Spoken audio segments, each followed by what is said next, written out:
আসসালামু আলাইকুম, সবাই কেমন আছেন? আজকে কুয়ালালামপুর থেকে ঘুরতে আসলাম মতিয়ারা দামানছড়া। আসলে ঘুরতে এসে অনেক ভালো লাগতেছে।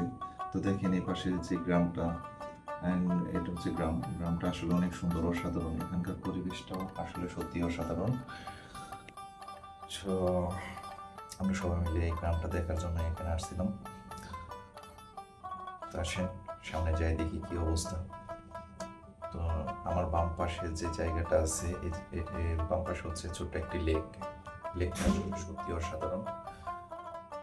তো এখানে বিকেলবেলায় সবাই আড্ডা দেয়, এই বাসাবাড়ির লোকজন এখানে এসে আড্ডা দেয় আর কি বিকেলবেলায়। তো সামনে ছোট একটি পেঁপে গাছ দেখলাম, অসাধারণ পেঁপে ধরে রয়েছে, ভালো লাগলো। আসলে সবাই ভালো থাকবেন, সুস্থ থাকবেন। সামনে আরো সুন্দর সুন্দর ভিডিও পেতে লাইক কমেন্ট করবেন। আল্লাহ হাফেজ।